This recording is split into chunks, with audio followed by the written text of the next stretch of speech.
Doctor Mohan Yadav क्या कुछ कह रहे हैं, सुनते हैं। दुनिया की कोई ताकत रोक नहीं सकेगी। आज के इस कार्यक्रम में हमारे जिले के अध्यक्ष, जिनके बोलने का समय भी मुझे मिला, मैं माफी चाहता हूं, माननीय अमर सिंह जी, आपका भी अभिनंदन है, आपका भी वंदन है। जिला अध्यक्ष भाजपा और ओबीसी मोर्चे के राष्ट्रीय सचिव रसपाल जी वर्मा, जोरदार अभिनंदन करें रसपाल जी का भी। इस मंच पर मौजूद मेरे नाम राशि सरपंच साहब, कहां है सरपंच साहब, जोरदार ताली बजाएं। मोहनलाल जी, आपका भी अभिनंदन है। विधानसभा प्रभारी विकास जी, कहां है विकास जी, विकास जी जोरदार, आपका बोलते बोलते गला बैठ गया है, लेकिन चुनाव उठ गया, ये आनंद आ रहा है। हमारा व्यक्ति जब बोले तो आवाज तो बैठती उठती रहेगी, लेकिन एक बार चुनाव उठ जाता है, हमारा कार्यकर्ता निकल के सड़क पे आ जाता है, जनता को हमारी बात समझ में आ जाती, फिर कुछ बचता नहीं। फिर तो ऐसा लगता है जैसे तीर निकल गया धनुष से बाहर, तो वो निश्चित विजय की तरफ चलेगा। अब ये अलग बात है कि तीर मारने वाला कौन है, और ये तो सब जय श्री राम के ही मानने वाले हैं। बोलो जय जय श्री राम, श्री राम, जय जय श्री राम, जय जय श्री राम। हमारा ये चुनाव, इस जम्मू कश्मीर का चुनाव कई कई कारणों से बहुत अलग हटके भी है। यहां जहां मैं सांबा में आकर के आपके बीच बोल रहा हूं, सुरजीत भाई बोल रहे थे, मैं मध्य प्रदेश दूर से आपके बीच में वोट की अपील करने के लिए आया हूं। तो आपके बीच वोट की अपील करने के लिए चुनाव जिताने की तो बात कर ही रहा हूं, लेकिन जो हम वहां नारा लगाते हैं और आप यहां जिंदाबाद बोलते हुए सब बात को बढ़ाने के लिए आया हूं। बोला भारत माता की, ये जो भारत माता की जय और हिंदुस्तान जिंदाबाद, हिंदुस्तान जिंदाबाद, ये जो जिंदाबाद की आवाज निकलती है, ये आवाज हमारे लिए इस चुनाव में कई मायनों में बहुत अलग महत्व रखती है। इसकी ताकत, इसका एहसास जो आपने आखिरी में नारा लगाया, जहां हुए बनिलाल मुखर्जी, वो कश्मीर हमारा है, जो कश्मीर हमारा है, वो सारे का सारा है। ये जो आप बोल रहे हो दूसरी बात, ये इस बात का घोतक है, इस बात की ये ताकत है कि जो आजादी के समय कांग्रेस ने गलती की थी, हमारा ये अच्छा खासा पूरा का पूरा पंजाब, इस पूरे पंजाब के टुकड़े कराते हुए, और दुर्भाग्य से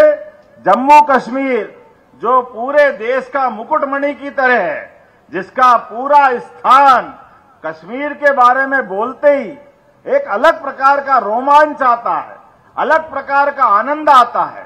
और जिस कश्मीर के लिए, कश्मीर में एक रात गुजारने के लिए जहां देवता भी तरसते हैं, इतना सुंदर कश्मीर, इतना सुंदर जम्मू कश्मीर राज्य, कांग्रेस के गलत निर्णयों के कारण से धारा 370 का जो कलंक लगा था, 35 से धारा 370, अरे यहां के राजपूत रणबांकुरों ने तो 300 साल से झंडा गाड़ रखा था इस रियासत।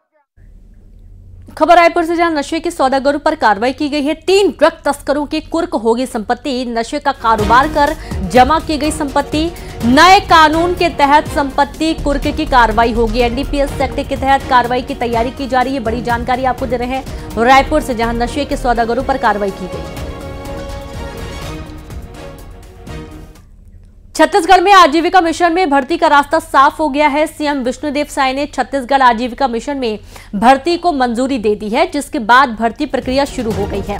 आजीविका मिशन में अलग अलग पदों पर 237 भर्तियां की जाएंगी, जिसमें वित्तीय प्रबंधन, फार्म आजीविका प्रोग्रामर, लेखपाल के पद पर भर्तियां की जाएंगी।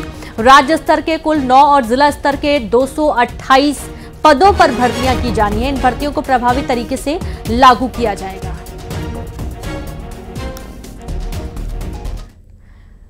जांजगीर चांपा की रहने वाली गायत्री 90% दिव्यांग है और इसके बावजूद वो 55 से 60 बच्चों का भविष्य संवार रही हैं। शारीरिक अक्षमता के बावजूद गायत्री ने पोस्ट ग्रेजुएट तक की पढ़ाई की है। गायत्री का सपना शिक्षक बनने का था, लेकिन उसका ये सपना पूरा नहीं हो पाया। गायत्री दोनों पैरों से 100% जबकि एक हाथ से 90% दिव्यांग है।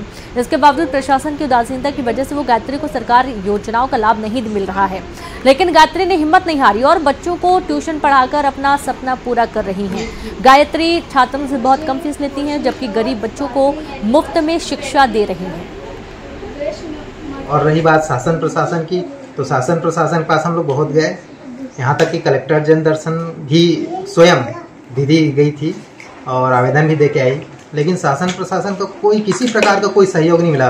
इसके कारण अब हम वर्तमान में गुहार लगाना भी छोड़ दिए हैं। जी, मैं ऑटो चलाता था पहले। वो ऑटो मेरे को बोले गायत्री दीदी कि मेरे को कॉलेज जाना है गोपाल भैया, तो मैं उसको ऑटो में बिठा कर कॉलेज गया। कॉलेज से फिर घर लेकर आया, उठा कर ले जाना पड़ता था और कॉलेज में भी उठाकर ऑटो में बिठाना पड़ता था मेरे को। उनको जो चीज़ भी हम लोग बोल दिया करते थे उस समय कि बेटा इस होमवर्क को करना है, इस कॉपी में तुमको लिख के लाना है, 3 बार लिख के लेकर आना है, 4 बार लिख के लेकर आना है। यहाँ तक कि उनको याद करने के लिए हम लोग 5-5 बार तक के उनको लिखवाया करते थे और बराबर वो कभी हिम्मत नहीं हारी। इस वक्त हम मौजूद हैं ऐसे शख्स जो शिक्षक बनने की राह पर उसकी 90% दिव्यांगता भी आड़े नहीं आया और उनको जज्बा को सलाम करते हैं और लोगों के लिए प्रेरणा बनी हुई है। गायत्री राठौर जिनसे हम बात करते हैं और वो पूर्ण 90% दिव्यांगता होने के बाद शासन प्रशासन की किसी भी योजनाओं से उनको लाभ नहीं मिला, वो वंचित रह गई। जी, आपको प्रेरणा कब मिली कि आपको शिक्षक बनना है और इस काम को जो दे रही हैं जिनसे लोगों की भविष्य बढ़ रहे हैं, वो कहाँ से प्रेरणा मिली?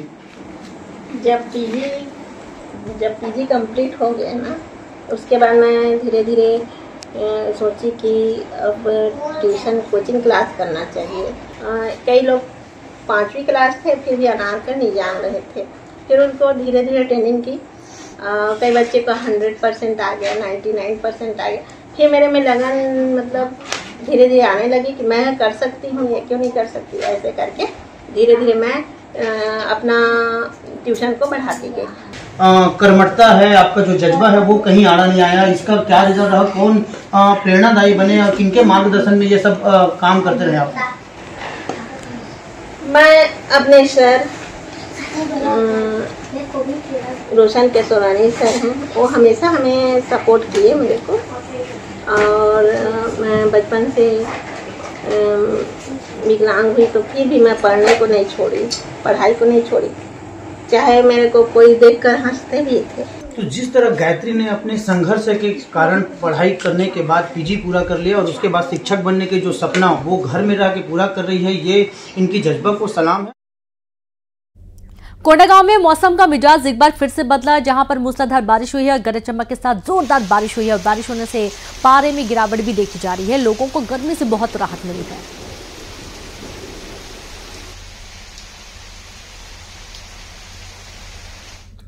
और चलिए अब देखेंगे 20 बड़ी खबरें 30 अंदाज में।